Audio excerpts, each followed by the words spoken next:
Tu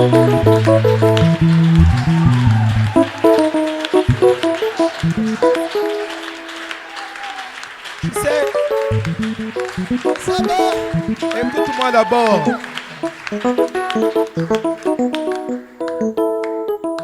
Vous savez, nous avons parfois un problème de réaliser les choses. Nous ne réalisons pas toujours les choses de Dieu. Nous ne réalisons pas toujours ce qui se passe. Parce que notre intelligence humaine est tellement limitée que ça influence notre perception des choses. Si Dieu pouvait nous faire grâce de comprendre, chaque fois que nous nous réunissons, quelle est la gloire que Dieu dispose pour nous? Quelle est la grâce qu'il manifeste pour nous? Voilà pourquoi j'aime ce que Paul dit. Il dit, je prie pour que vous puissiez comprendre quel est l'héritage que nous avons. Et quelle est la glorieuse richesse de sa gloire qui opère envers nous qui croyons. Des fois quand tu rentres, tu restes calme, tu te dis, Seigneur, nous n'en sommes pas dignes. Même ce que nous lisons là, Seigneur, c'est trop beau, c'est trop merveilleux. On n'est pas digne de comprendre. On n'est même pas digne que tu nous parles de ça. Quelquefois, ça ressemble à quelqu'un, vous voyez, un prof de maths qui va prendre un enfant de 5 ans et lui parler des sinus, des cosinus. C'est au-delà. Mais que Dieu nous fasse grâce de comprendre. Amen. Amen. Alors on va encore le chanter un peu pour préparer nos cœurs encore à recevoir sa parole. Je laisse la place au chantre.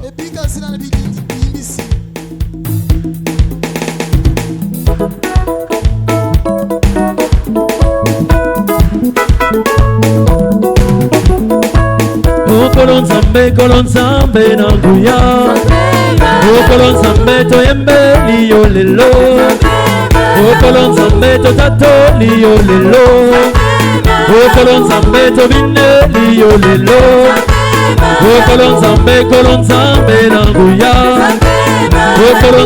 Kolonzambe nanguya Kolonzambe toyembe liyo lelo Kolonzambe tobine liyo lelo Oh Nzambe malamu Oh Nzambe malamu Nzambe malamu Oh Nzambe malamu Kanata tolimo konzi Nzambe nanga Alléluia Alléluia kebo kebo Sana na Yahweh Kebo kebo Sana Kanata tolimo konzi Nzambe nanga Alléluia Alléluia kebo kebo Sana na Yahweh Kebo kebo Alléluia, Alléluia, Alléluia, na papa.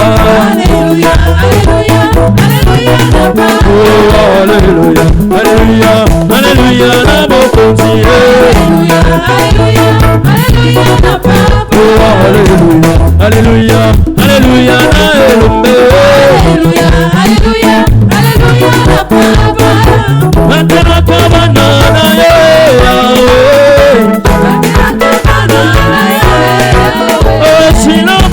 kabana na Yahweh.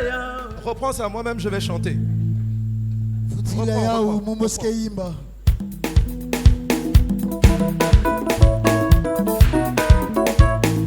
Kolonzambe, Kolonzambe, Nanguya. Kolonzambe, Nanguya. Papa lokumo esonga na yo. Papa lokumo esonga na yo. Kolonzambe, Kolonzambe, Nanguya. Kolonzambe, Kolonzambe, Nanguya. Papa lokumo esonga na yo. Papa lokumo esonga na yo. Kolonzambe, Kolonzambe, Nanguya. Kolonzambe na yembeli yo lelo. Kolonzambe na kumisi yo lelo. Kolonzambe na sangoli yo lelo. Oh Nzambe malamu. Oh Nzambe malamu. papa na bana. Nzambe malamu. Papa na bana. Kolon Nzambe na buya. Kolon Nzambe na buya. Papa loyembo songela yo. Papa mabine pesamela yo. Papa lokumo songana yo. Papa tembo songela yo. Kolon Nzambe na buya.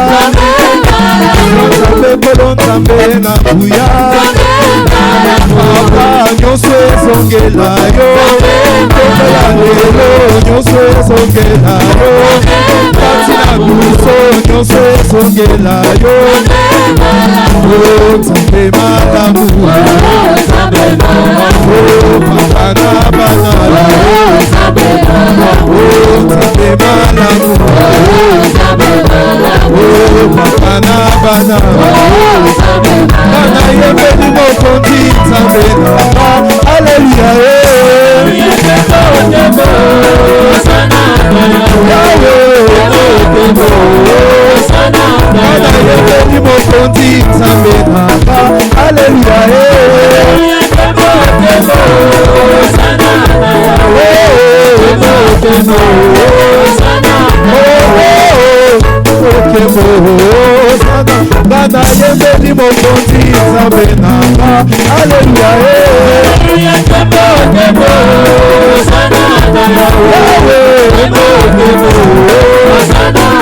Alléluia, alléluia, na papa.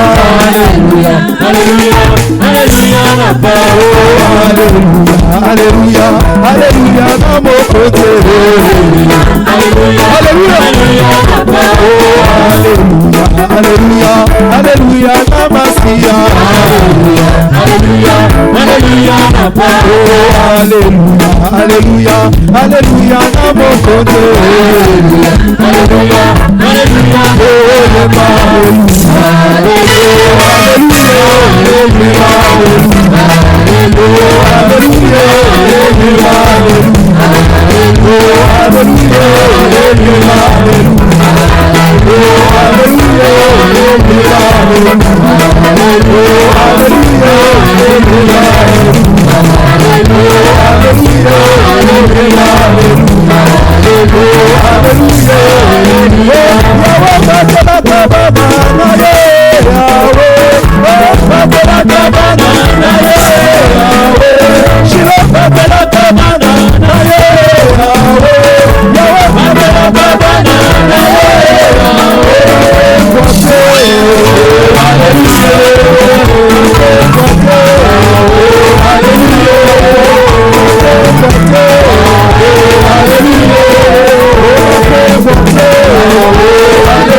notre Seigneur, notre Sauveur, notre Dieu, notre Rédempteur, celui qui nous a rachetés, celui qui a fait de nous ce que nous sommes. Et nous ne regrettons pas d'être ce que nous sommes, parce que nous sommes ce que tu veux, Seigneur. Nous l'avons obtenu par grâce. Tu nous as donné un statut supérieur au statut que ce monde nous donnait. Dans ce monde, nous étions des esclaves. Dans ce monde, nous étions des pécheurs. Dans ce monde, nous étions des perdus. Mais en Christ, nous sommes libres. En Christ, nous sommes sauvés. En Christ, nous sommes rachetés. En Christ, nous sommes délivrés. En Christ, nous avons la vie. Nous avons la paix. Nous avons la joie. Nous avons la victoire. Nous avons la bénédiction. Nous avons la grâce. Nous avons la justice. Sois glorifié, Seigneur. Sois glorifié. Tu es digne de gloire. Oh Seigneur, encore une fois, c'est toi qui sais parler. Encore une fois, c'est toi, oh Dieu, qui nous a rassemblés. Père de gloire, parle encore à nos cœurs ce matin, Seigneur. Aide-nous à ne pas écouter avec nos oreilles, au risque de très vite oublier. Mais Seigneur Jésus, touche nos cœurs ce matin. Parle à nos cœurs ce matin, afin que notre manière de voir et même de vivre soit encore influencée par toi. Oui, ce matin, nous voulons regarder aux perfections que tu incarnes. Nous voulons regarder, Seigneur, aux qualités qui sont liées à ton être, à ta personne. Fais-nous grâce de bien comprendre, afin que nous puissions mieux t'admirer, Seigneur. Afin que nous soyons éblouis par toi, par ton être, Seigneur, par ce que tu es. Fortifie-moi, Seigneur. Fais-moi grâce, Père, selon la petite mesure de grâce que tu m'as donnée. Aide-moi, Seigneur, à remplir le ministère ce matin. Si je n'avais pas ton nom, ces gens ne seraient pas venus ici. Parce que je ne suis rien. Je n'ai rien, Seigneur. Mais c'est parce que tu fais habiter ton nom en moi, et que ton peuple qui te désire, qui te cherche, qui a soif de toi, a répondu, Seigneur, à l'attraction de ce nom. Soutiens-moi, Seigneur, et fais-moi grâce. Au nom de Jésus. Amen. Amen. Acclame très fort le Seigneur.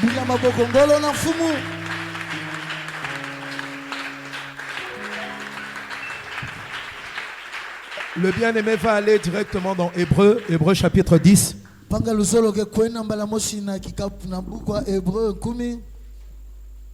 Hébreu 10.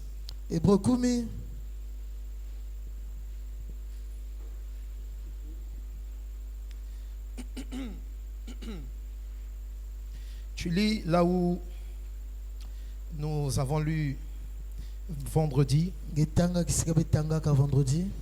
à partir du verset 5. Hébreu chapitre 10, à partir du verset 5. Je lis au nom du Seigneur. Amen. C'est pourquoi Christ, entrant dans le monde, dit: Tu n'as voulu ni sacrifice, ni offrande, mais tu m'as formé un corps. Tu n'as agréé ni holocauste, ni sacrifice pour le péché. Alors j'ai dit: Voici, je viens. Dans le rouleau du livre, il est question de moi, pour faire, ô Dieu, ta volonté. Amen. Amen. Alors tu peux t'asseoir.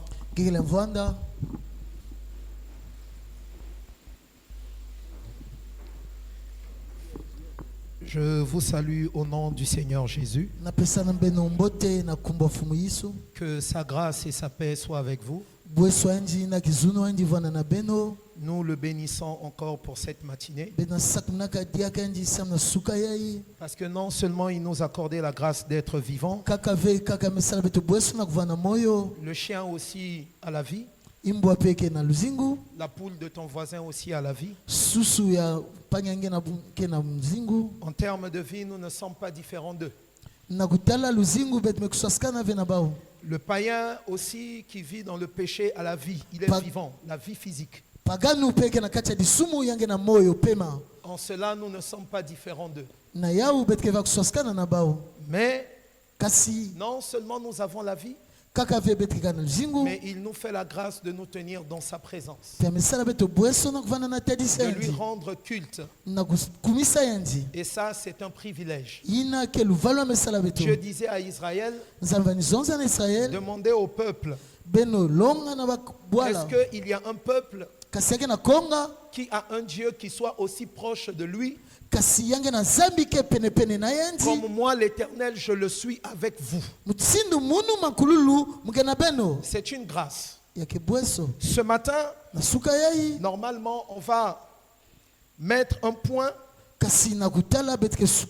au chemin que nous avons pris pour représenter maintenant les vases autrement.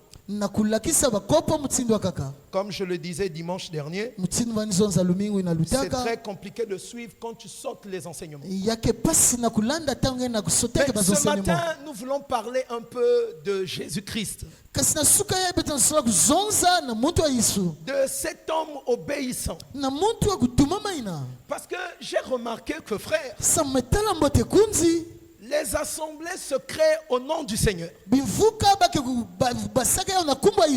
le monde récupère le nom de Jésus. Il y en a même qui derrière le nom de Jésus gagnent des millions. Il y en a qui, à cause du nom de Jésus, multiplient des conquêtes féminines. Il y en a qui sont devenus célèbres à cause du nom de Jésus. Ils prennent le nom de Jésus, mais quand tu vas là où ils enseignent, tu vois que Jésus est absent. C'est-à-dire que surtout ici en Afrique, le terrain est très difficile. Déjà, nous avons des sérieux problèmes existentiels. En Afrique, sur 4 jeunes de 35 ans, il y en a au moins un seulement qui est déjà indépendant, qui sait déjà se prendre en charge. Sinon, les autres sont dans la précarité. Le contexte social est difficile. Et donc, ça influence même le message qui est donné dans les églises.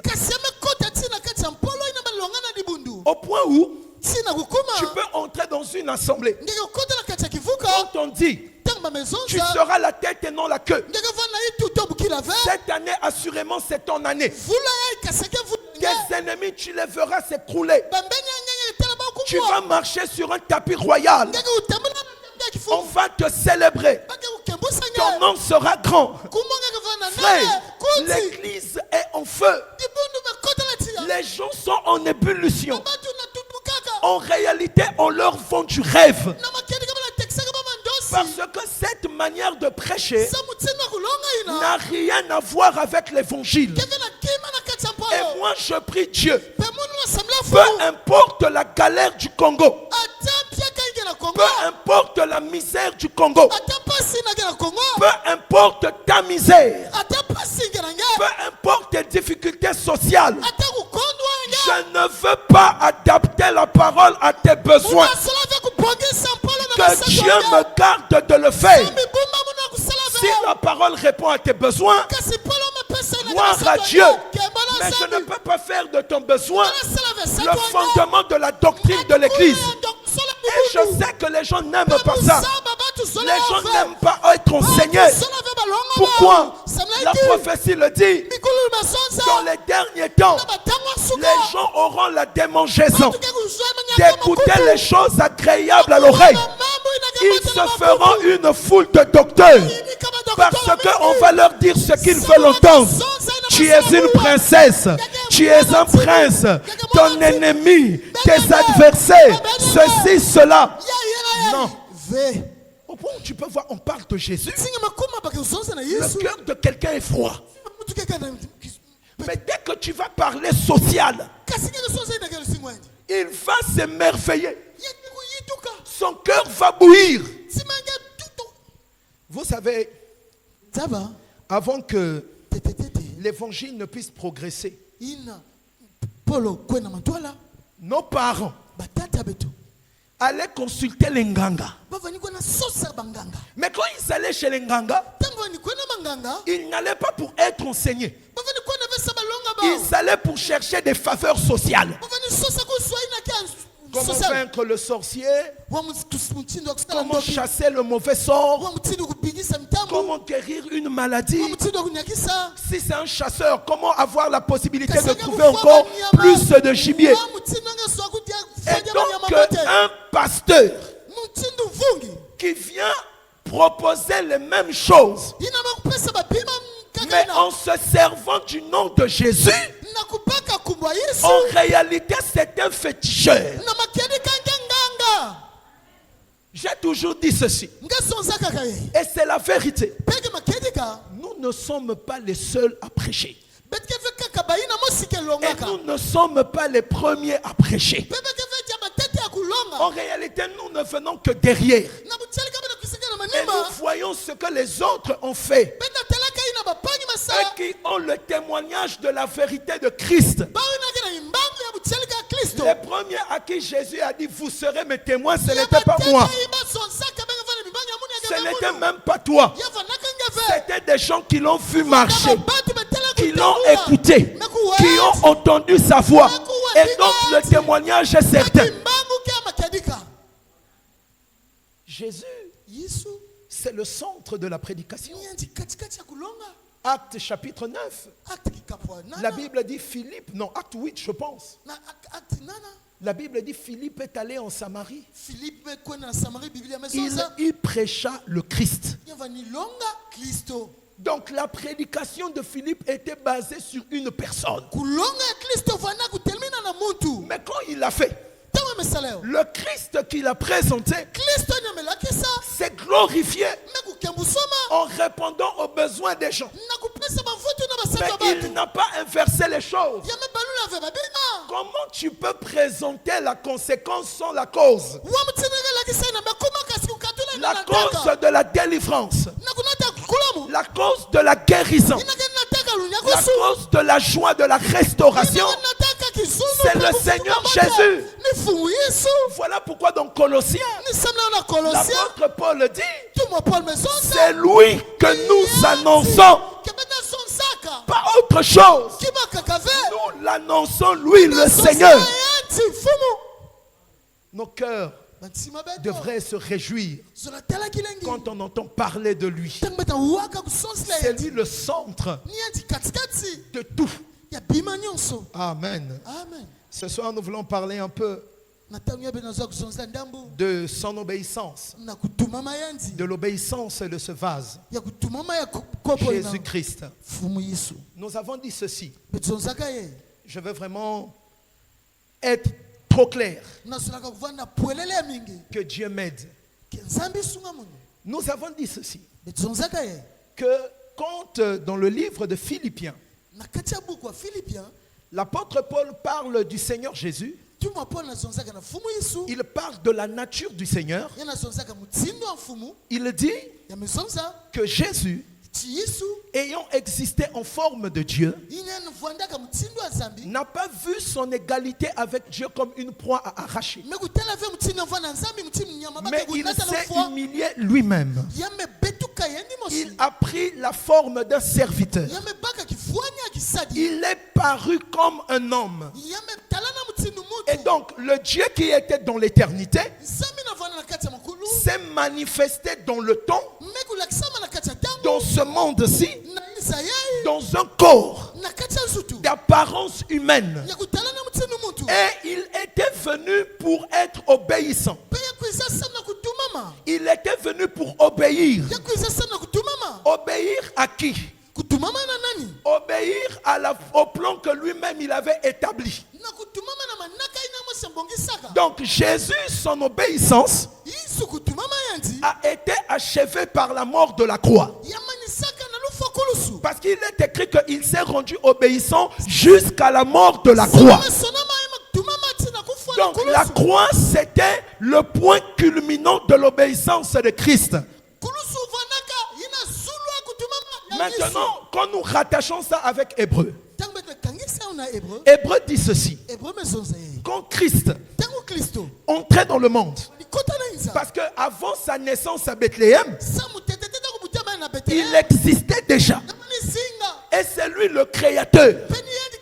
C'est lui ton créateur. Si tu es ce que tu es, c'est parce que lui, il a décidé de te créer. Et ça, tu dois le savoir. Parce que quelquefois, tu l'oublies. Si tu avais toujours ça dans ton esprit, tu devais chercher à lui plaire. Donc, il existait déjà avant sa manifestation. Il vient maintenant. Et c'est l'écriture que nous avons lue. Au moment où Christ entrait dans le monde, il dit: tu n'as voulu ni sacrifice, ni holocauste. Comprenez déjà que quand Jésus vient, sa venue est guidée par une pensée. Il y a un plan qui l'attend. Un plan qui doit venir exécuter. Un plan qui doit venir accomplir. Mes frères, c'est triste. Jésus est mort. Tu peux te marier. Jésus est mort. Tu peux travailler. Jésus est mort. Tu peux, c'est une honte. C'est honteux de parler comme ça. C'est discréditer l'œuvre du Seigneur. C'est jeter la boue sur l'œuvre de Jésus. Quand il vient, la Bible dit, comme Dieu n'avait voulu ni sacrifice ni holocauste, ça veut dire qu'il vient pour remplacer les sacrifices que Dieu avait rejetés. Il est venu pour être un sacrifice. La venue de Jésus sur terre, ça avait un but sacrificiel.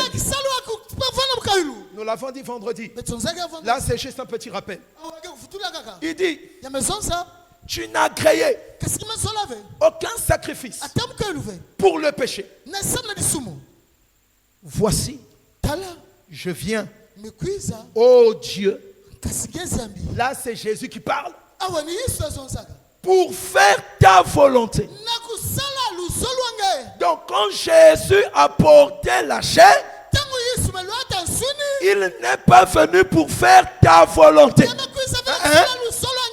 Il est venu pas pour faire la volonté de l'homme. Il est venu pour faire la volonté de Dieu. C'est pour ça qu'il est venu, frère. Il ne faut pas changer les objectifs. Jésus est venu pour faire la volonté de Dieu. Maintenant, quelle était cette volonté? C'est qu'il meure à la croix. C'est qu'il soit le sacrifice. Et on va comprendre un peu pourquoi. Mais remarquez ceci. Il dit, dans le rouleau du livre, il est question de moi. Donc, avant que Jésus ne vienne, il y avait un livre qui était écrit. J'aime ça.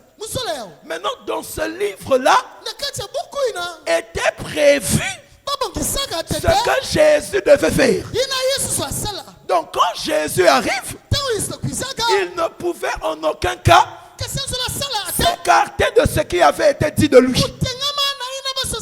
Si les naissances des autres hommes sont comme accidentelles, celui de celle de Jésus, pour prouver qu'il est Dieu, avait été annoncé à l'avance pour que la vie de Jésus suive exactement le chemin qui avait été tracé pour lui. Voilà pourquoi il dit dans le rouleau du livre, il est question de moi. Oh, quand on parle du rouleau du livre, en réalité, dans le rouleau, il y a d'abord la pensée de cacher. Ça va? Parce qu'à l'époque, la parole n'avait pas ce format-là. Ça va? La parole a évolué. Et à un moment donné, les premiers livres étaient en forme de rouleau. Donc on mettait la parole sur le rouleau et on enroulait le rouleau. De telle sorte que pour lire le rouleau, il fallait l'ouvrir. Donc quand Jésus dit que dans le rouleau du livre, il est question de lui,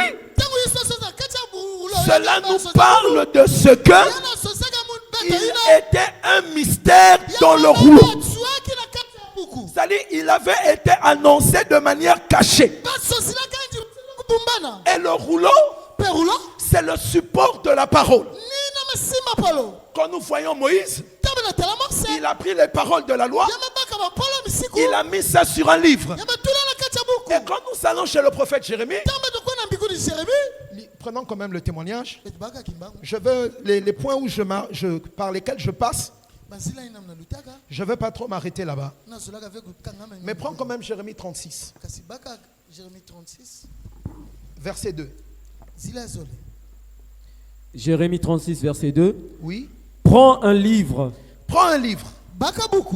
Et tu écriras toutes les paroles que je t'ai dites. Tu écriras toutes les paroles que je t'ai dites. Sur Israël et sur Juda. Et sur toutes les nations. Depuis le jour où je t'ai parlé, au temps de Josias, jusqu'à ce jour. Donc nous prenons seulement ce témoin pour expliquer que quand on parle du rouleau du livre, il est simplement question de la parole. Donc quand Jésus dit que dans le rouleau du livre, il s'agit de moi, ça veut simplement dire que toute la parole qui avait été révélée a parlé de lui. Maintenant, quelle est cette parole? C'est la loi, les psaumes et les prophètes. Parce que tout cela forme la révélation de la parole de Dieu pour le peuple d'Israël. Maintenant, à l'intérieur de cette parole, il était prophétisé sur Jésus. Il y avait des choses qui parlaient de Jésus. Il y avait des choses que Jésus devait venir accomplir. Je sais pourquoi je passe par là. C'est très important. Donc les gens avaient déjà parlé de lui. Les gens avaient déjà parlé de sa venue. Et Jésus, quand il vient, lui-même, il vient témoigner ça. Lui-même, il vient confirmer que dans le rouleau du livre, il était déjà question de lui. Sa venue avait été prophétisée avant même qu'elle ne puisse être manifestée. Lisons. Je vous emmène quelque part. Frère, prends Jean chapitre 5. Verset 46. Jean 5, verset 46. Écoutez bien. Car si vous croyez Moïse, vous me croirez aussi, parce qu'il a écrit de moi. Amen. Amen. Jésus dit, puisque les gens l'accusaient de contredire ce que Moïse disait, et les gens se servaient de Moïse pour attaquer Jésus. Mais remarquez ce qu'il dit. Il dit, si vous croyez Moïse, vous croiriez aussi en moi.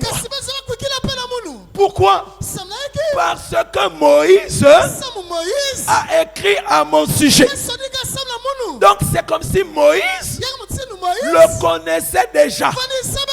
Dans ce que Moïse a écrit, Jésus était à l'intérieur.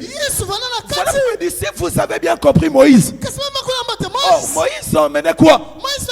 Moïse a emmené la loi. Jean chapitre 1. La loi est venue par Moïse. La grâce et la vérité sont venues par Christ. Donc, la loi a écrit au sujet de Jésus. Donc, quand Jésus devait venir, il devait seulement venir faire ce qui avait été dit de lui. Il finit le travail et il rentre au ciel. Il ne devait pas faire autre chose. Amen. Amen, Église. Amen. Il ne devait pas faire autre chose. Moïse a écrit de moi. Donc, Moïse peut nous aider à découvrir la mission de Christ. Moïse peut nous éclairer. Bien qu'il ait parlé de milliers d'années à l'avance. Mais quand il a prophétisé sur lui, Moïse le connaissait. Et en lisant les écrits de Moïse, on pouvait découvrir qu'est-ce que Jésus devait faire. D'ailleurs, Deutéronome 18, 18. Dieu dit par la bouche de Moïse, l'Éternel votre Dieu vous suscitera un prophète comme moi. Oh, Étienne vient nous faire comprendre que le deuxième prophète qui était comme Moïse, c'était Jésus. Donc il est clair que Moïse a prophétisé sur Jésus. Des milliers d'années, frères, dans toute l'histoire de l'humanité, personne n'a connu ça. Ça prouve qu'il est spécial. Il est particulier. Toi, tu vas venir dans ce monde. S'il ne revient pas, on va t'oublier. Tu vas tomber dans l'oubli. Mais lui, frère, on ne pourra jamais l'oublier. Parce qu'il est particulier. Il est excellent, frère. Prenons un autre témoin. Luc. Moïse a parlé de lui. Prenons Luc 24.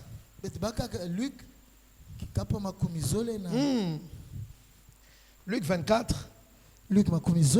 Verset 44. Luc 24, verset 44. Vas-y. Puis il leur dit. Là, c'est Jésus qui parle aux disciples. Il leur dit. C'est là ce que je vous disais lorsque j'étais encore avec vous. Très bien. Ce qui arrive maintenant, ce que vous voyez là, c'est ce que je vous disais quand j'étais encore avec vous. Donc ce que vous êtes en train de voir est l'accomplissement de ce que je vous disais. Mais avant que moi je vous parle de ça, d'autres en avaient déjà parlé. Vas-y, frère. Qu'il fallait que s'accomplisse. Ah, j'aime ça. Il fallait. Donc c'était obligatoire. Ça ne pouvait pas se faire autrement. Parce que ce que Dieu arrête, il l'accomplit toujours. Donc Jésus dit ce qui est arrivé, il fallait que ce soit comme ça. Cela avait été annoncé d'avance. Cela avait été prophétisé. Il fallait quoi? Il fallait que ça accomplisse. Il fallait que ça accomplisse. Tout ce qui est écrit de moi. Ah, tout. Ce qui est écrit de moi. Donc quelqu'un qui est enseigné, quelqu'un qui est bien instruit dans les choses de Dieu, il ne cherchera pas le début de Jésus dans la nouvelle alliance. Celui qui est bien enseigné, il cherchera d'abord où est-ce qu'on a parlé de Jésus avant qu'il ne vienne. Ce qui est écrit de moi. Voilà pourquoi il ne faut pas être choqué. Tu peux venir ici. Tu viens ici. Dans l'église où tu étais avant, on t'a prêché que c'est toi le Joseph de ta famille. Maintenant quand tu viens ici, ça va te choquer parce que nous n'allons pas te dire ça. On ne te le dira pas. Parce que tu n'es pas Joseph de ça. Qui t'a vendu? Est-ce que tu as même la capacité d'interpréter les rêves? Joseph est devenu Joseph parce que Dieu lui avait donné cette capacité. On ne te dira pas ça. Ceux qui m'ont dit on a le coso, tu veux être connu, tu veux être célèbre, ça c'est ton problème. Moi je sais que Dieu peut rendre célèbre. Mais ceux que Dieu a rendu célèbre n'ont pas cherché la célébrité. Ils ont cherché Dieu. Ceux que Dieu a enrichi n'ont pas cherché la richesse. Ils ont cherché Dieu. Parce que Dieu, si dans la vie de quelqu'un, il passe derrière, il ne te donnera jamais ce que tu veux. Vous blaguez avec Dieu, vous le mettez de côté, il n'est pas le premier dans votre vie, vous vivez comme vous voulez, vous marchez comme vous voulez, et après c'est auprès de Dieu que vous venez dire, Seigneur donne-moi, Seigneur ouvre les portes, Seigneur, on n'escroque pas Dieu. On ne l'escroque pas. Moi j'aime le Seigneur. Il peut te donner même ce que tu ne lui as pas demandé. Mais juste parce que tu es intègre. Juste parce que tu es intègre. Donc, on a parlé de lui. Dans la loi, c'est-à-dire toutes les lois que Moïse a données, il y a des choses qui le concernent. Je suis précis. Dans les psaumes, quand on dit les psaumes, c'est ce que David a écrit, c'est ce que Salomon a écrit, c'est ce que Job a écrit. Donc même Job parlait du Seigneur Jésus. Vous voyez? Et dans les prophètes. Dans les prophètes aussi. On parlait de lui. Amen, Église. Amen. Ils ont annoncé sa venue. La loi a parlé de lui. Cantique des cantiques a parlé de lui. Ecclésiaste a parlé de lui. Proverbe a parlé de lui. C'est-à-dire, toute la parole a parlé de Jésus. Ça va? Est-ce que ça va? Un jour, comme Nathanaël, c'était un bon juif. Il regardait ce que les prophètes disaient. C'est bien que quand on vient lui dire qu'il y a quelqu'un qui s'appelle Jésus, c'est lui le Messie, Nathanaël va dire mais aucun prophète n'a parlé de Nazareth. Nazareth, c'est pas la ville du Messie. Selon les prophéties, c'était plutôt Bethléem. Oh, il y avait quelque chose qui échappait à Nathanaël. C'est qu'il n'était pas au courant de là où le Messie était né. Mais j'aime ce que Philippe dit. Quand il présente Jésus à Nathanaël, il dit, voici. J'aime cela. Nous avons trouvé celui dont Moïse et les prophètes ont parlé. Attention, ce n'est pas Branham. On a précisé que c'est Jésus. C'est de lui que les prophètes ont parlé. Jean 1,45. Non, on nous avait promis. Et la promesse, c'était Isaac. Point barre. Jean 1,45, frère. Prends ça. Philippe rencontra Nathanaël et lui dit, nous avons trouvé celui de qui? Vous voyez, quand il dit, nous avons trouvé. Mais c'est un mystère. Comment comprendre que... Frère, imaginez-vous. Vous avez des textes anciens. On vous dit seulement, il va venir. Maintenant, rendez-vous compte de la gloire à laquelle vous accédez quand vous constatez que celui dont il a été parlé est enfin arrivé. Il est venu au milieu de nous. Le voici. Ah, Jésus lui-même un jour, il leur a dit, plusieurs prophètes. Plusieurs. Les Daniel, les Élie, les gens. Ils ont désiré voir ce que vous voyez maintenant. Ils ont désiré entendre ce que vous entendez maintenant. Donc, eux, ils avaient trouvé grâce. Il dit, voici, nous avons trouvé. C'est lui dont il a été question. Vas-y, frère. Nous avons trouvé celui de qui Moïse a écrit dans la loi. Moïse a écrit dans la loi. Et dont les prophètes ont parlé. Et dont les prophètes ont parlé. Vas-y. Jésus de Nazareth. Jésus de Nazareth. C'est là où Nathanaël va dire, peut-il venir de Nazareth quelque chose de bon? Donc celui dont on a parlé, parce que l'écriture savait aussi qu'il y a des gens qui devaient s'appeler Jésus. Mais celui de Nazareth, il y en avait un seul. Voilà pourquoi la précision est donnée. Jésus de Nazareth. Fils de Joseph. Oui. Nathanaël lui dit, peut-il venir de Nazareth quelque chose de bon? Laisse d'abord. C'est tout un enseignement. Je suis juste en train de passer.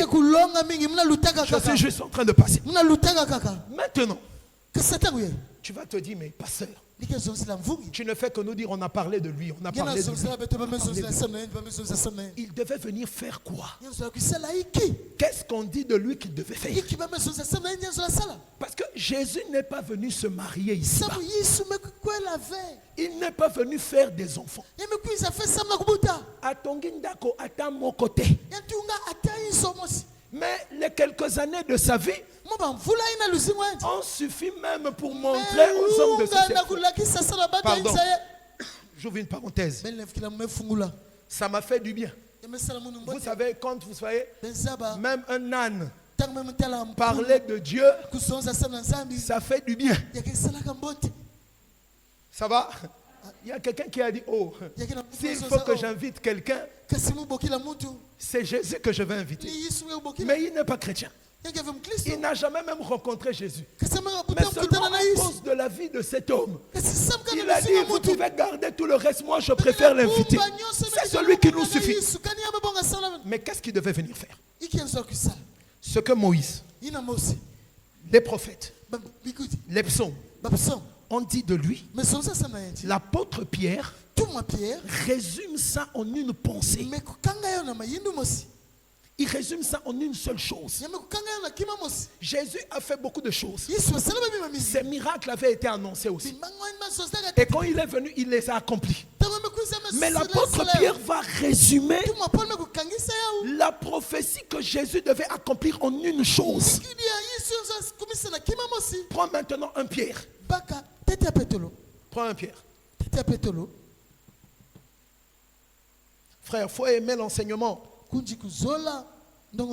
Parce que l'enseignement te permet, quand tu adores, de savoir qui tu adores et pourquoi tu adores. Il faut connaître le Seigneur, frère. Il faut le connaître. Il faut connaître ce qu'il a fait. 1 Pierre 1, verset 10 à 11.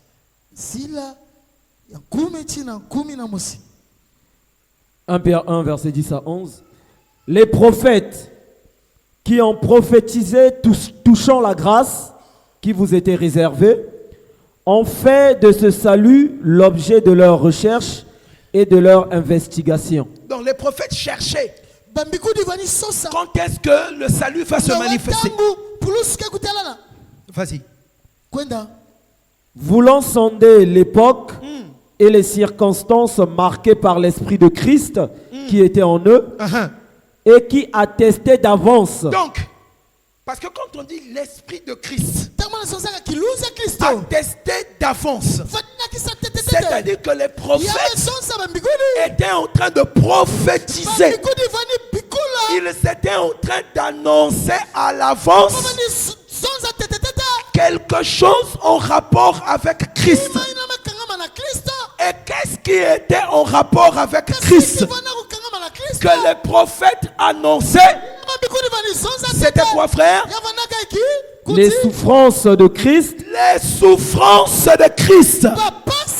Donc tout ce qui a été dit concernant Jésus, l'apôtre Pierre va résumer ça en une chose: les souffrances de Christ et la gloire qui devait suivre ces souffrances. Donc en réalité, le point culminant, le point principal de ce que Jésus devait accomplir, ce sont les souffrances. Or, ces souffrances-là ne parlaient que de sa mort, parce que ces souffrances devaient l'emmener à la mort. Donc oui, Jésus est venu sur terre pour venir mourir. Voilà pourquoi on dit il a été obéissant jusqu'à la mort de la croix. Donc la pensée de Dieu, c'était que Christ, en venant sur cette terre, qu'il vienne mourir et qu'après la gloire se manifeste. Il est venu pour mourir. Il est né dans le monde pour mourir. Maintenant, on va se poser la question: pourquoi mourir? Jésus ne s'est pas suicidé. Non. Il est venu accomplir une chose. Il est venu mourir. Le Seigneur est venu pour mourir et pour ressusciter et partir dans la gloire. C'est ce que Pierre dit. L'Esprit de Christ qui était en eux attestait d'avance les souffrances du Messie. Or, les souffrances du Messie devaient l'emmener à la mort. Pourquoi alors? Frère, lisons Ésaïe.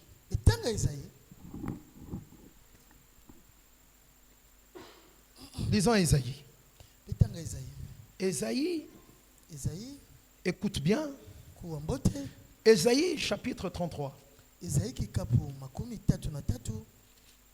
Verset 22. En tout cas, dans ma version, c'est au verset 22.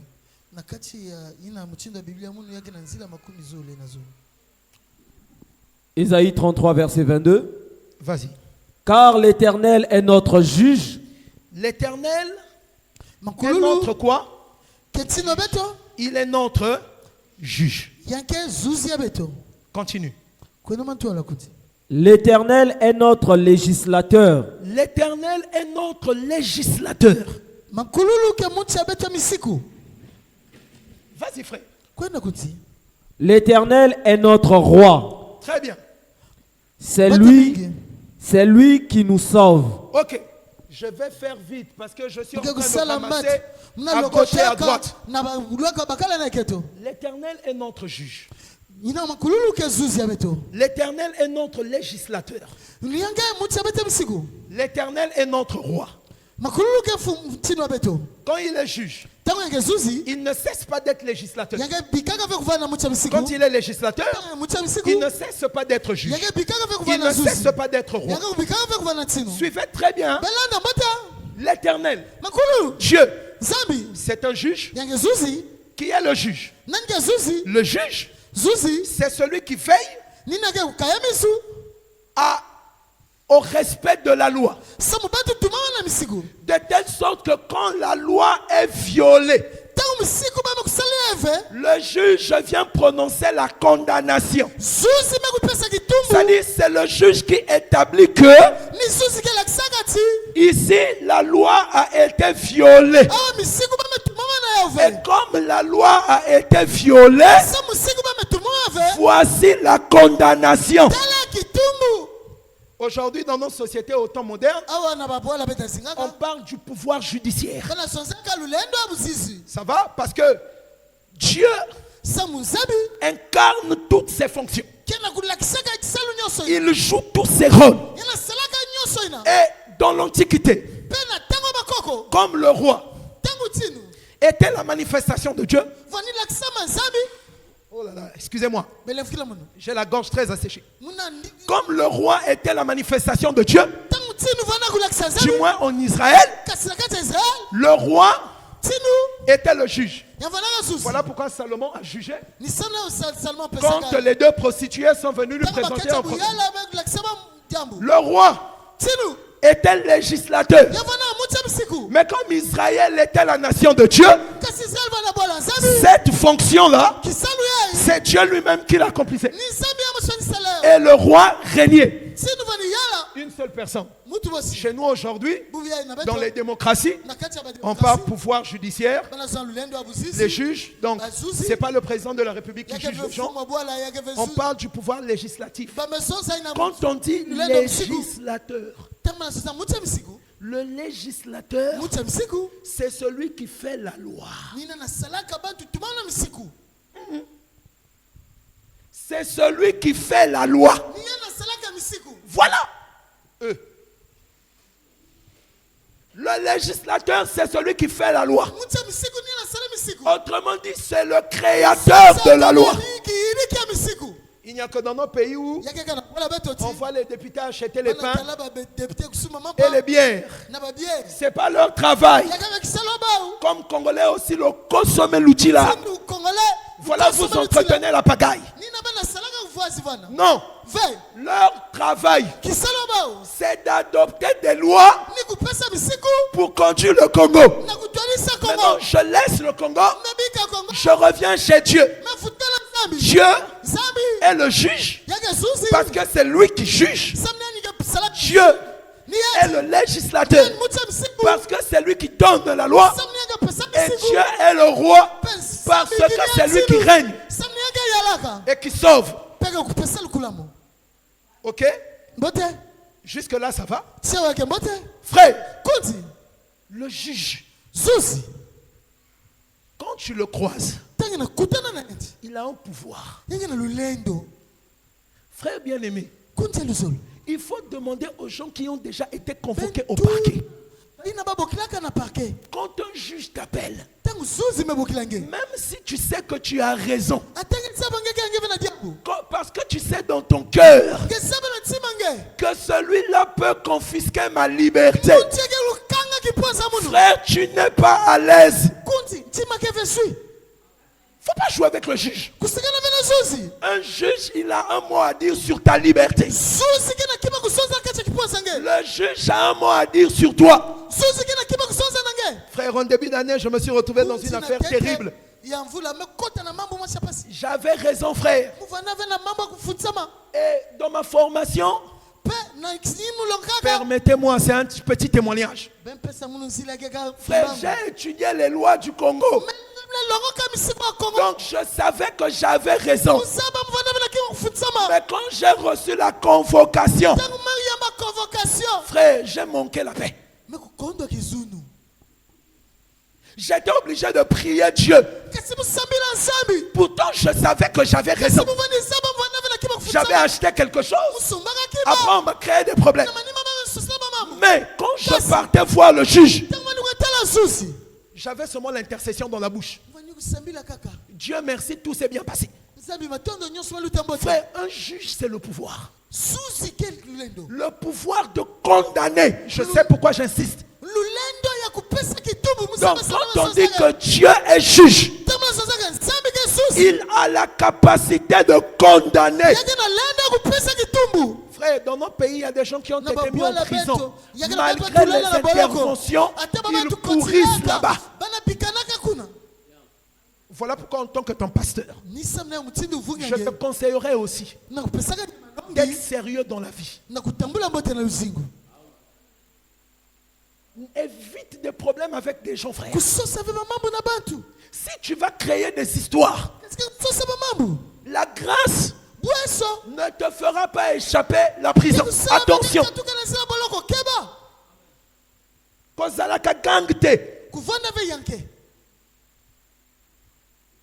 Ils n'ont pas pitié. Aujourd'hui, on fait enfermer les gens même sans procès. Tu vas moisir en prison là-bas. Attention.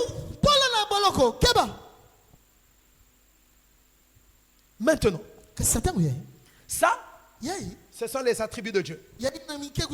Dans l'église aussi, c'est Dieu le juge. C'est Dieu le législateur. C'est Dieu qui règne. Remarquons maintenant. Au commencement, quand Dieu a fait l'homme, la Bible dit, il place l'homme dans le jardin. Il dit à l'homme, regarde comment est-ce que la pensée là, Esaïe récupère ça au commencement.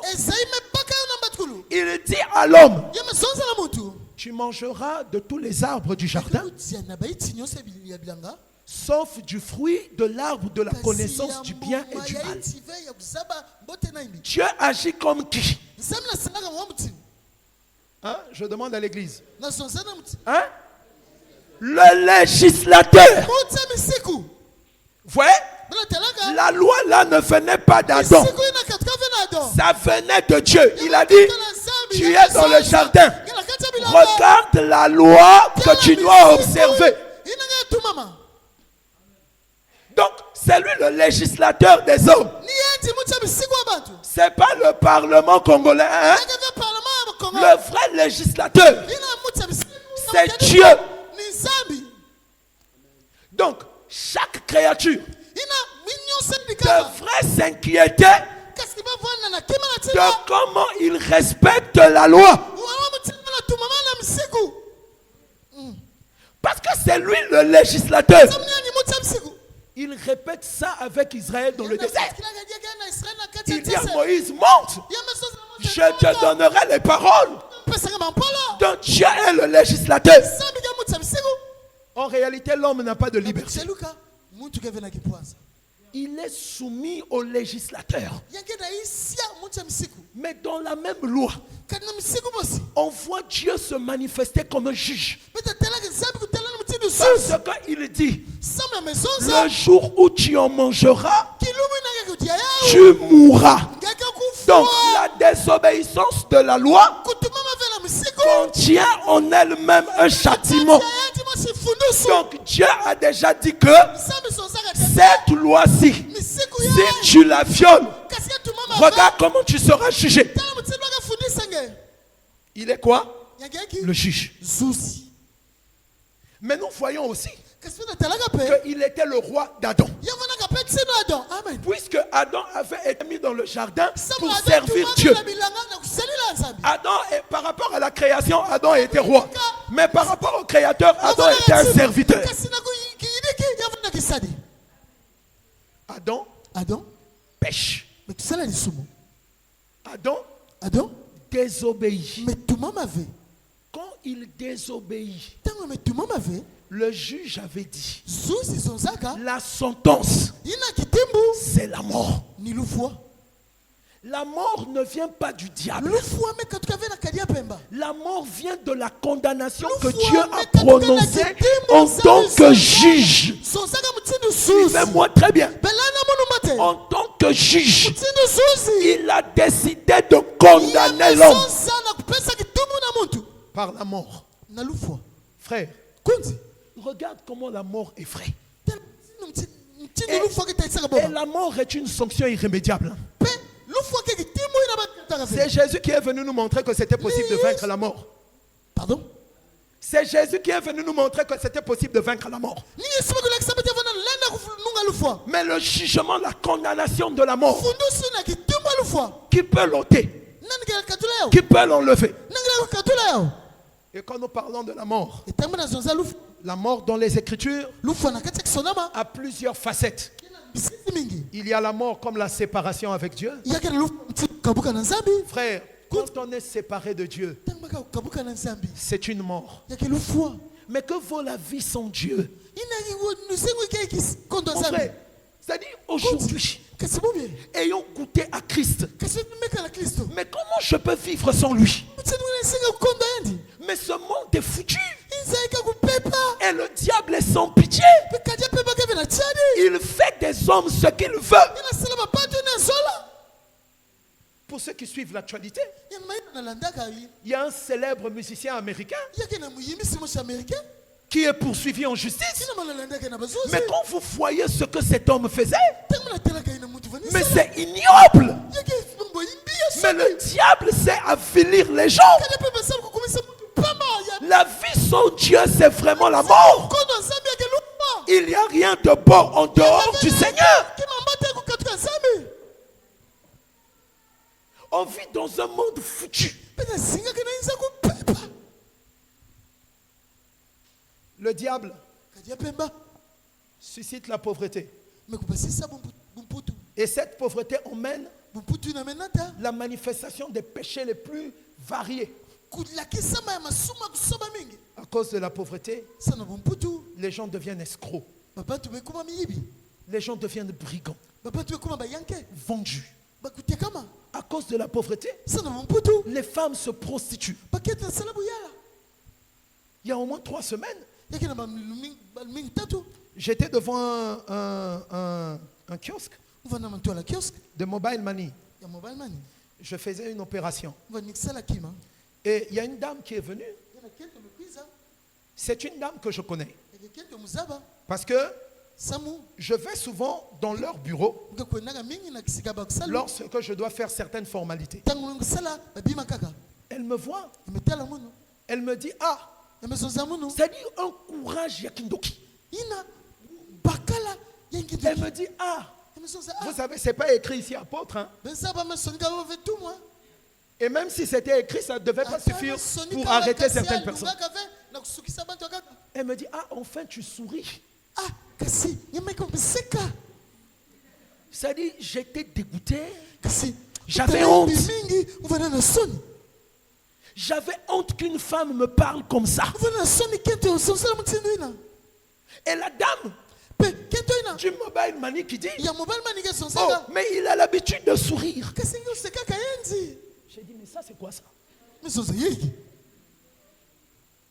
Oh, mais il faut sourire parce que ça fait du bien. Je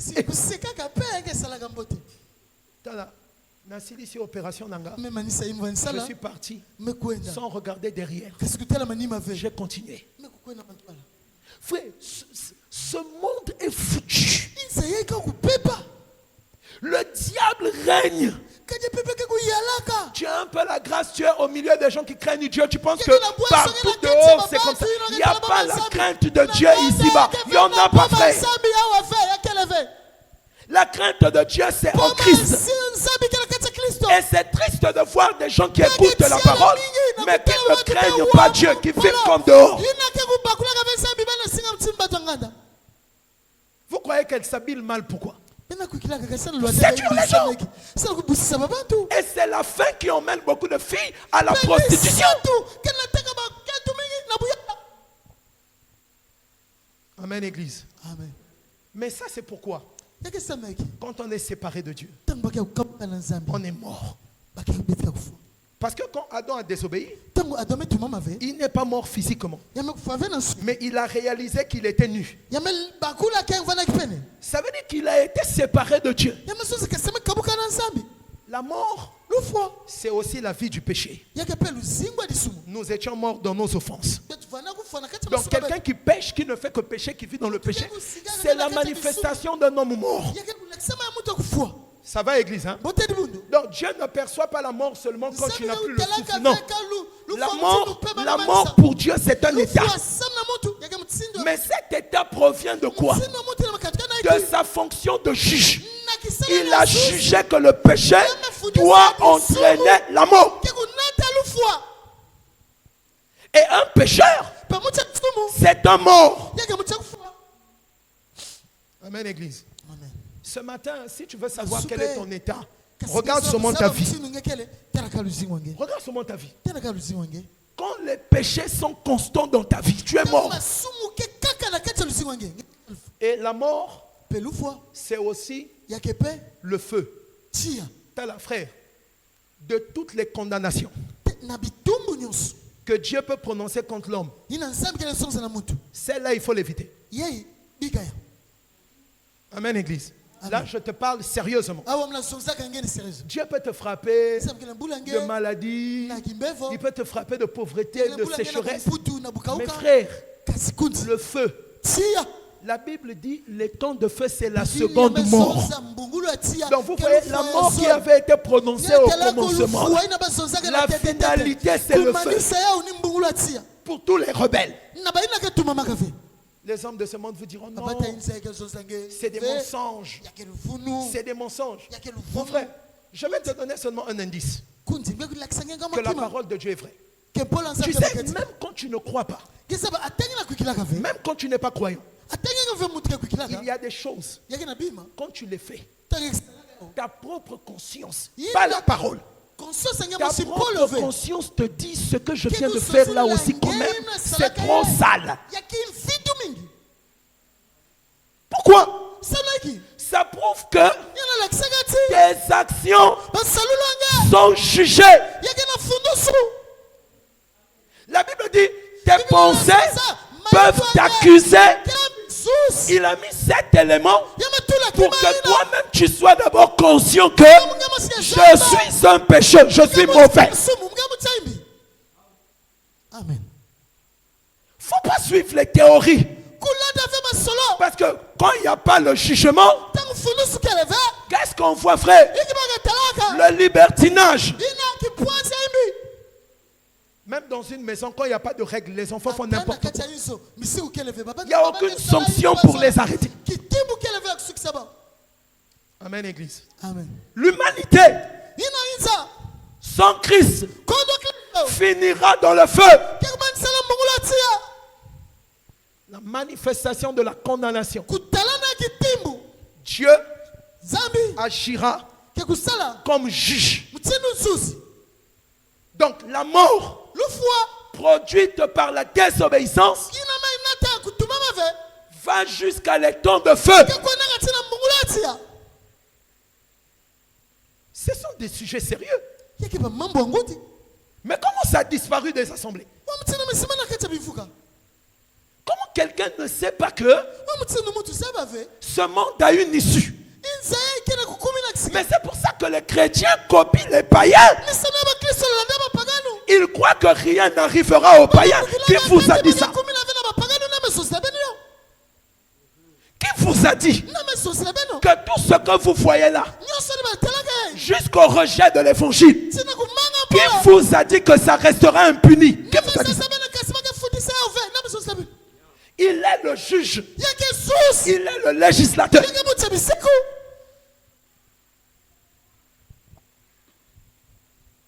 Frère, vous savez, c'est facile de dire la maison c'est rien. La maison c'est rien. La voiture c'est rien. La pauvreté c'est rien. Cache-toi Jésus. Frère, toi tu as déjà connu c'est quoi la pauvreté? La pauvreté, la pauvreté.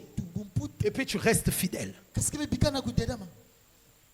Tu as déjà connu toucher l'argent. Et puis tu restes fidèle. Il y a des gens même avec des baskets, ils deviennent orgueilleux. Des baskets de 25 000, ils deviennent orgueilleux. Tu les vois là, ils se sont intouchables. Mais c'est vaniteux. Tout ce derrière quoi nous courons, c'est vaniteux. Ce qui n'est pas vaniteux, c'est le jugement. Ça, je peux te garantir que le jugement de Dieu interviendra. Je peux te le garantir. Il a jugé Adam. Quand il juge Adam, c'est pas que Adam qui subit la mort, mais tous les hommes issus d'Adam naissent aussi sous la condamnation. Est-ce que vous me comprenez? Ils naissent aussi sous la condamnation. Maintenant remarquez, Dieu, non seulement il est le juge qui condamne, parce que quand les deux femmes sont allées devant Salomon, il y en a une qui a été condamnée et il y en a une qui a reçu la justice. Donc Dieu non seulement il condamne, Mais c'est un Dieu de miséricorde qui fait aussi grâce et qui fait justice. Maintenant, qu'est-ce qu'il va faire? Suivez très bien. Dans son plan, il envoie la loi. Or, la loi, en elle, la Bible dit que la loi est spirituelle. Vous êtes avec moi? C'est compliqué? Voilà. La loi vient. Normalement, celui qui devait plaire à Dieu, il devait obéir à la loi. Il devait respecter tout ce que la loi dit. C'est comme ça que les apôtres ont enseigné ces choses.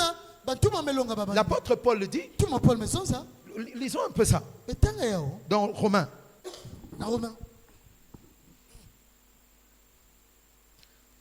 Romains 10.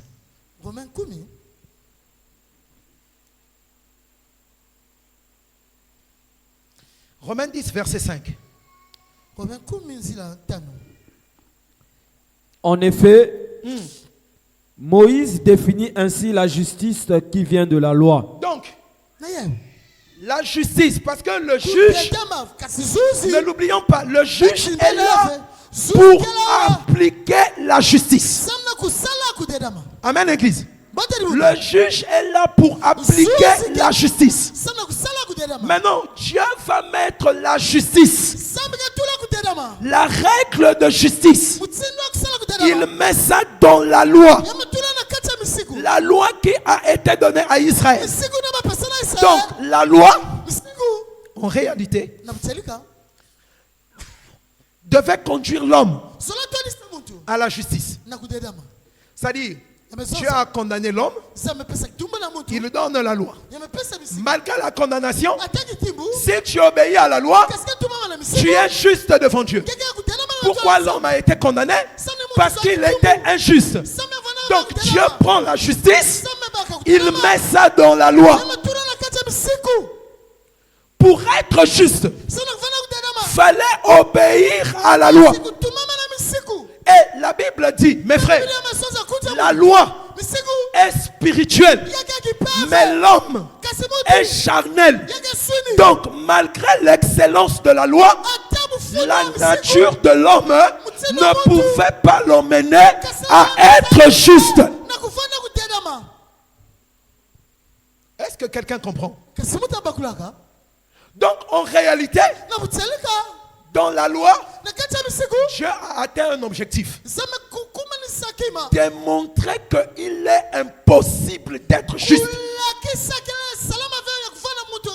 Voilà comment Paul explique la chose. Les démons, les sorciers, ça va vous conduire où? Les démons, les sorciers, les démons, les sorciers. Non! Il faut qu'on connaisse ces choses, frère. Frère, Dieu ton juge. Croisez Dieu comme un juge.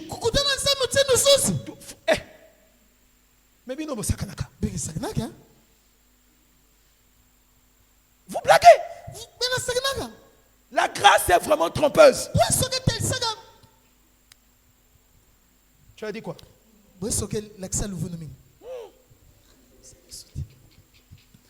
Les frères, lis, écoute. En effet, Moïse définit ainsi la justice qui vient de la loi. Donc, dans la loi, il y avait une justice. Quelle est sa définition? Vas-y, frère. L'homme qui mettra ces choses en pratique. L'homme qui mettra ces choses en pratique vivra par elle. Donc, dans la justice, il y a la vie. Tandis que dans la désobéissance, il y a la mort. Mais la vie produite par la justice de la loi était conditionnée par sa mise en pratique. Or, aucun homme n'a pu mettre en pratique toute la loi. La justice de Dieu est au-dessus de la taille des hommes. La justice de Dieu, personne ne peut l'atteindre. Aucun homme ici-bas ne peut l'atteindre. Personne n'a pu l'appliquer. Parce que l'homme, c'est un fraudeur. Et même aujourd'hui, vous allez voir dans les églises, les gens s'accrochent à quelques œuvres de la loi, pas à tout. Mais oui, c'est un système qui a déjà échoué. Pourquoi vous voulez vous accrocher à ça? Vous rejetez la justice de Dieu. Comme personne ne pouvait accomplir le frère. C'est tout un enseignement. Comme personne ne pouvait accomplir ça, tous les hommes ont reconnu eux-mêmes qu'ils sont pécheurs, qu'ils sont incapables d'être justes. Voilà pourquoi la Bible dit que la loi a fermé la bouche de tout le monde. Elle dit, nous ne pouvons pas nous défendre parce que nous sommes nous-mêmes convaincus que nous sommes incapables. Tu vois un frère, il fait 3 mois, il ne monte pas le culte, il se sent spirituel. Il lit la Bible tous les jours, il se voit trop spirituel. Mon frère, hier j'ai médité. Frère, il faut méditer comme nous. Il faut méditer comme nous, frère. Il faut prier comme nous. Il faut jeûner comme nous, frère. Oh, ils n'aiment pas la prière. Ils sont charnels. Nous, c'est nous qui avons. C'est comme ça que les Branamis se sont cassés la gueule. Aujourd'hui, quand tu écoutes leur message, c'est vide. Frère, aucun homme, aucun n'a pu. Amen, Église. Amen. Comme personne n'a pu, la condamnation du juge était toujours là. Ça va, hein? Ça va. La loi établit l'impuissance, l'incapacité de l'homme à être juste.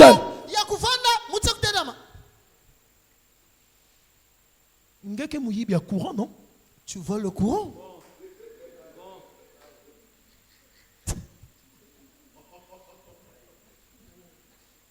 Tu crois que c'est pas, tu crois que Dieu agresse ça? Hein?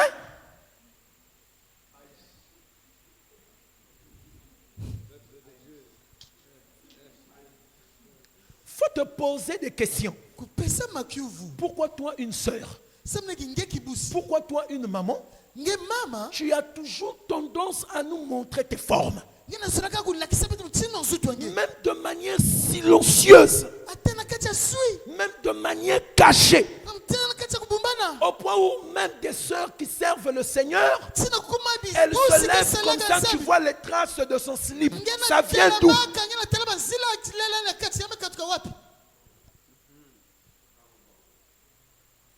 Ça vient d'où?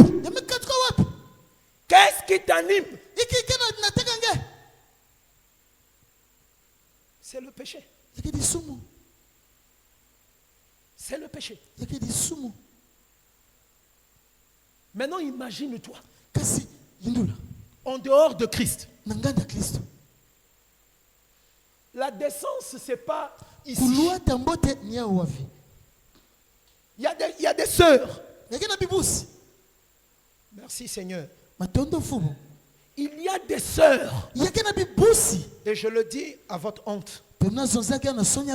Leur décence, c'est entre les genoux et les pieds. Mais ici, ça sert. Ça donne la morphologie de ton corps. C'est la parole. Est-ce que ça, c'est la parole? Quand tu fais ça, c'est la parole? Avec des passoula, c'est la parole?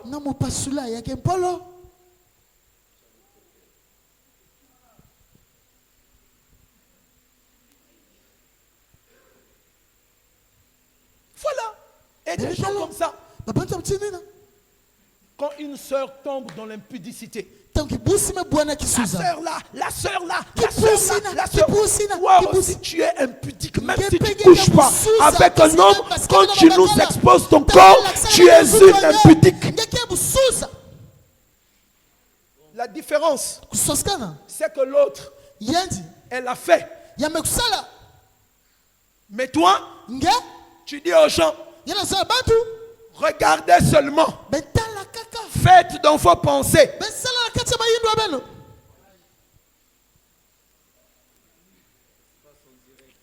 Sœur en Christ. On t'enseigne,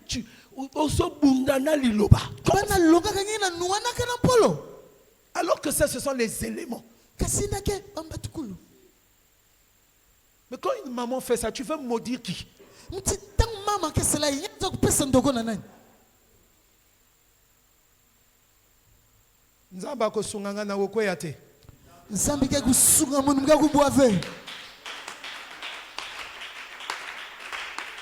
Amen. Parce qu'il y a des mamans qui ont des démons, hein, qui aiment les jeunes.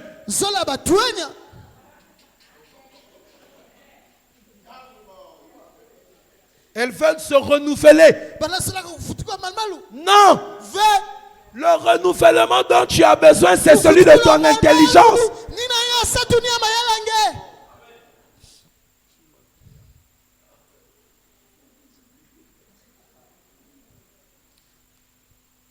Remarquez maintenant. Qu'est-ce que Dieu va faire? Il donne la loi pour que le peuple soit juste. Sauf que la loi est tellement spirituelle. La loi n'a pas pu emmener le peuple à la justice à cause des faiblesses du peuple. Regardez maintenant. Dieu va leur donner l'expiation. Je prends seulement ça. Dieu va leur donner l'expiation. Qu'est-ce que ça veut dire? Quand tu pêches, tu es condamnable.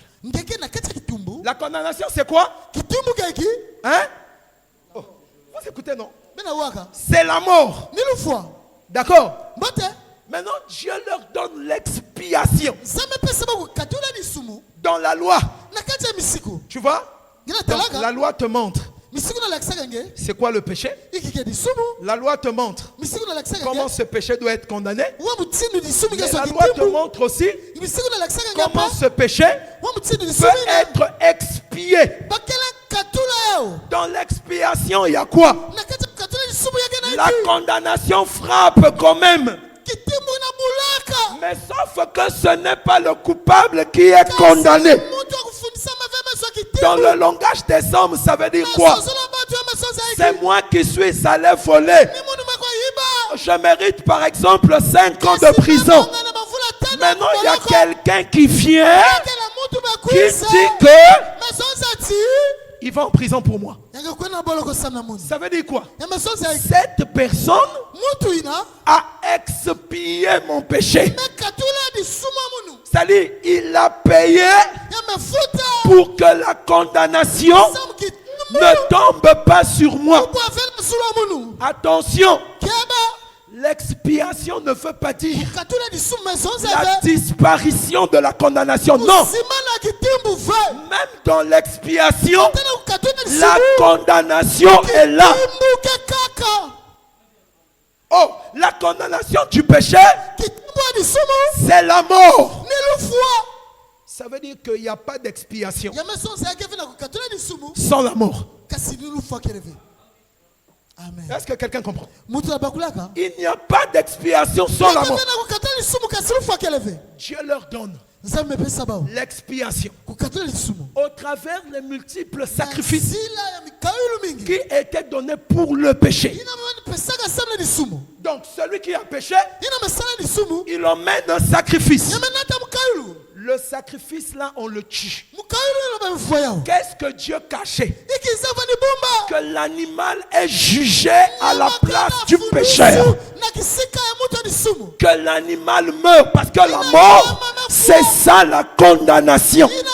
Au lieu que cette mort tombe sur le pécheur, la mort tombe sur le substitut, c'est-à-dire sur le remplaçant.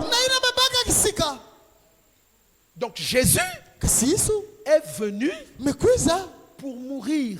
Parce que le destin du substitut, de l'animal substitutif, très bien, le destin, la volonté de Dieu par rapport à l'animal du substitut, c'est la mort. Donc s'il n'y a pas le substitut, c'est toi-même qui payes. Mais s'il y a le substitut paye à ta place.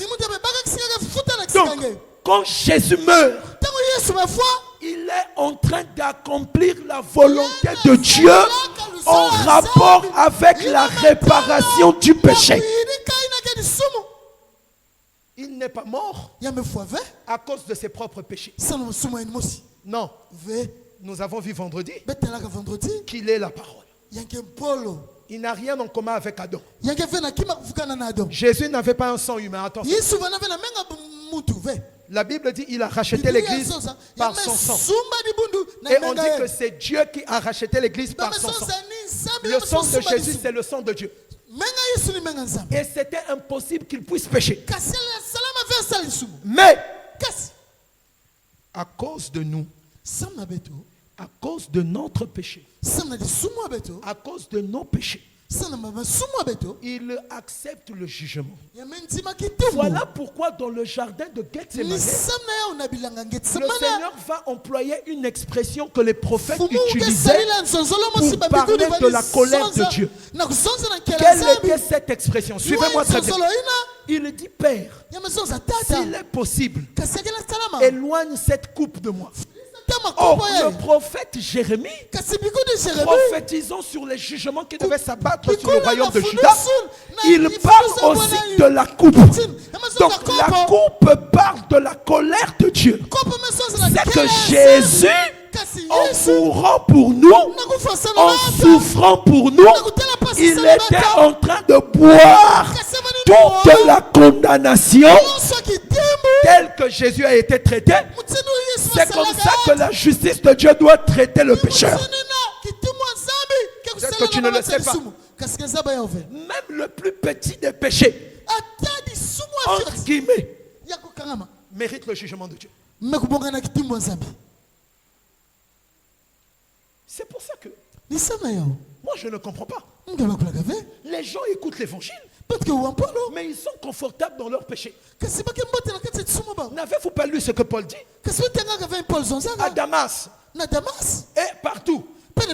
J'ai prêché la repentance et la conversion à Dieu, ainsi que la pratique d'œuvres dignes de la repentance. Pourquoi? Parce que nous sommes justifiés. Romains 5, 19. Romains chapitre 5, verset 19. Les souffrances de Christ ont un but. C'était de nous remplacer dans la mort. Nous qui méritions le châtiment. Nous qui méritions la condamnation. Frère, c'est vraiment indigne. Vraiment, c'est indigne, frère. Tu vois une soeur, elle allait se prostituer samedi. Et dimanche matin, c'est elle qui n'a pas fière. C'est elle qui fait la fière. Acclame, elle ne veut pas acclamer. Bon, c'est normal. C'est normal. Parce que la vie de souillure sépare de Dieu. Frère, je sais que avoir les âmes en ce temps de la fin, c'est comme ça. Mais vous n'êtes pas mes âmes. Vous êtes les âmes du Seigneur. Nous sommes là pour vous annoncer la vérité. Prenez votre vie au sérieux, frère. La vie est tellement vide.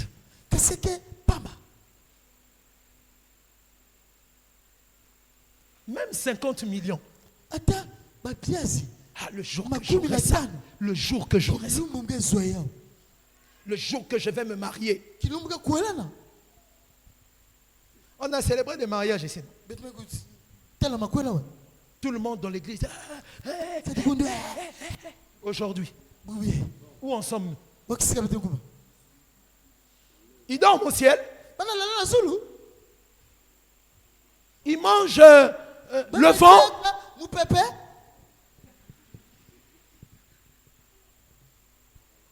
Nous bénissons Dieu. Mais ce n'est pas la finalité de la foi. Frère, prends Romains 5. Verset 19. Romains 5, verset 19. Car, oui, comme par la désobéissance d'un seul homme, par la désobéissance d'Adam, beaucoup ont été rendus pécheurs. Beaucoup ont été rendus pécheurs. De même, par l'obéissance d'un seul. Par l'obéissance d'un seul. Or, l'obéissance, selon Philippiens, c'est la croix. Selon Pierre, ce sont les souffrances de Christ. Attesté d'avance, prophétisé d'avance que Jésus devait venir sur terre pour venir mourir. Pourquoi? De même, par l'obéissance d'un seul, beaucoup seront rendus justes. Amen. Amen. Là où la mise en pratique de la loi n'était pas suffisante pour nous emmener à la justice, la foi en Jésus, en ce qu'il a subi à notre place, ça suffit pour que la condamnation soit ôtée. Ça suffit. Disponible en Jésus seul. Personne ne sera condamné parce qu'il n'a pas fait de bonnes actions. En l'homme, il y a un peu par rapport à la création. Comme on dit dans Acte 17, nous sommes de sa race. Donc il y a quand même un peu de bien. Mais ce n'est pas ce qui enlève la condamnation. Ce qui enlève la condamnation, c'est la mort de Jésus. Et celui qui croit en Christ n'est plus jugé. C'est-à-dire toute la rage, la colère de Dieu a été ôtée. Pourquoi? Cette colère est tombée sur Jésus. Imaginez un peu le pauvre animal du sacrifice. Le sacrificateur le maltraitait parce qu'on devait l'égorger. En type, ça parlait des souffrances de Christ. Amen, Église. Amen. Il était donc le substitut, la victime expiatoire, prophétisé dans la loi, qui devait venir souffrir simplement pour que la justice soit rendue. Voilà pourquoi dans Hébreu, on dit que Abel a été déclaré juste. Voyez-vous ça? Quand on dit déclaré, c'est qu'il y a une autorité qui prononce que tu es désormais juste. Et celui qui déclare juste, c'est le juge. Donc, Dieu, ayant jugé le Fils à la croix, a proclamé la culpabilité du Fils à notre place pour que notre justice soit déclarée devant Dieu. J'ai envie d'avancer encore. Juste un peu. Pour vous dire que la justice, être juste, nous l'avons pas par acte, mais par statut. C'est comme le péché. On n'est pas pécheur d'abord parce qu'on pêche. On est d'abord pécheur parce que nous naissons dans le péché. Donc on est d'abord pécheur par état. Et après on pêche aussi par les actes. Ainsi en Jésus aussi. On est d'abord juste par la foi. C'est-à-dire notre état est d'abord celui de juste. Après cette justice se manifeste par les œuvres que nous faisons. Il n'y avait que lui qui pouvait satisfaire le juge. Pour parler à la manière des hommes, le juge l'a frappé. Mais le péché a déjà été payé. Pourquoi alors ceux-ci doivent être condamnés?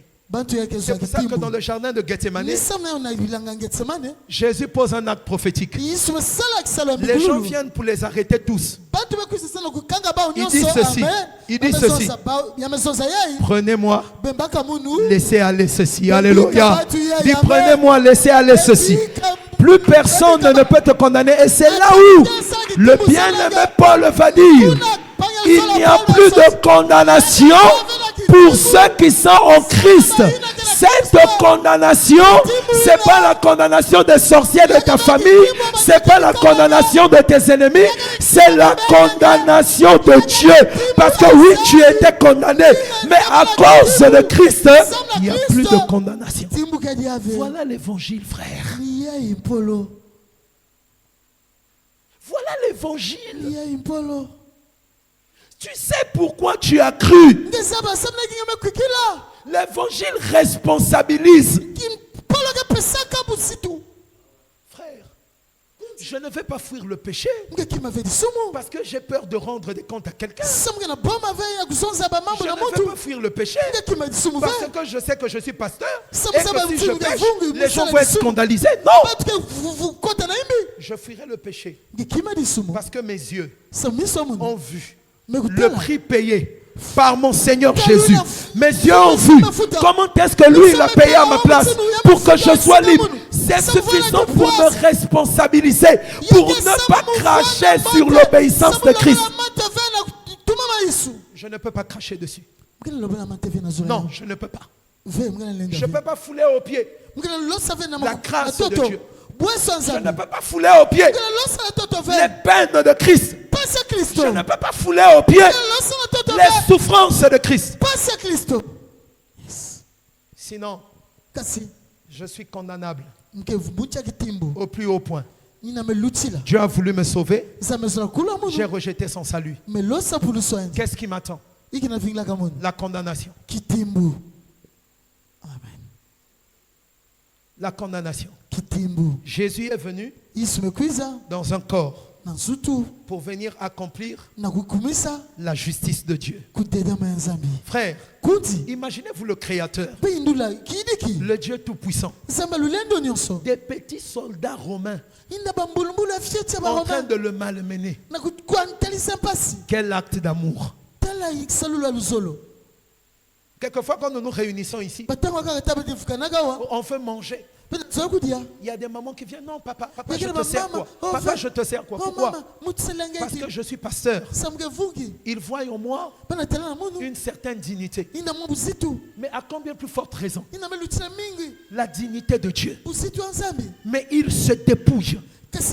Il vient mourir pour toi et moi. Et toi, tu es insensible à ce salut. Frère, avant la venue de Jésus, les gens se mariaient.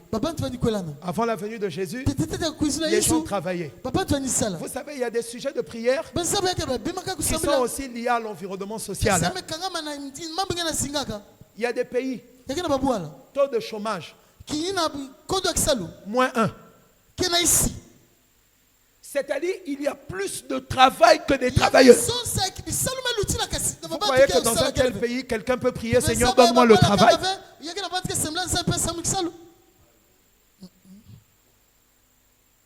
Amen, Église. Amen. Donc on a congolisé l'évangile. L'évangile ne changera jamais de nationalité.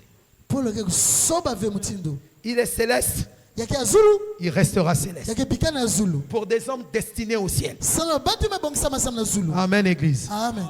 Il est donc venu accomplir la justice. Que disait cette justice? La condamnation du péché, c'est la mort. J'ai essayé, frère, de rassembler tout ça afin de rendre cela intelligible pour toi, pour que tu comprennes combien il est excellent. Est-ce que tu aimes le Seigneur Jésus? Est-ce que tu l'aimes, frère? Il faut l'aimer. Il faut l'aimer, frère. Il faut l'aimer. Il est glorieux. Amen. Amen. Est-ce que tu as compris? Est-ce que tu as compris? Lève-toi.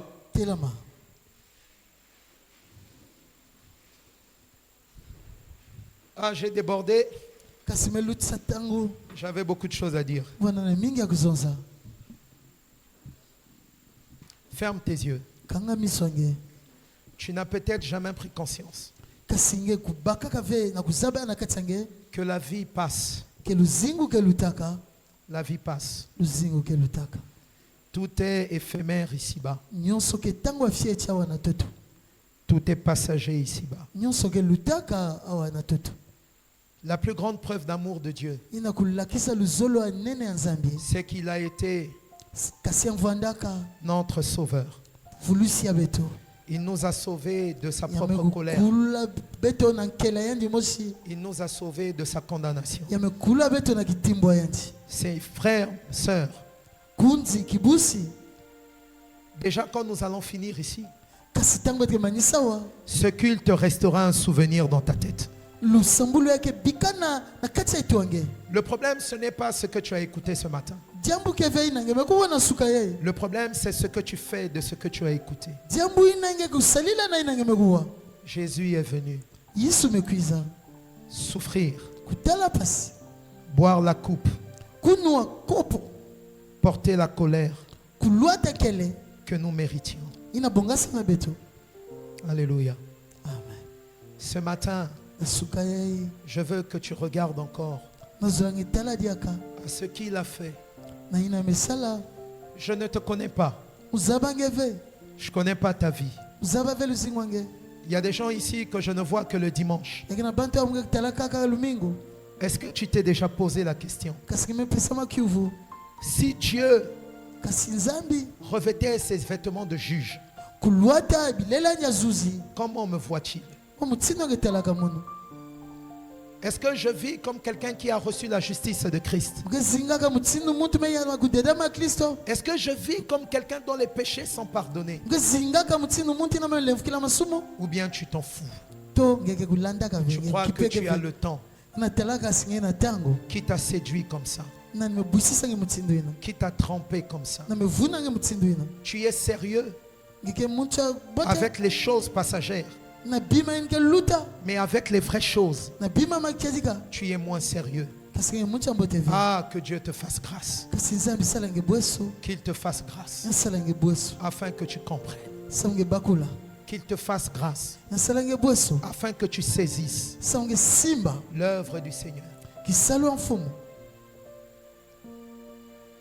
Tu vas élever ta voix. Tu vas prier.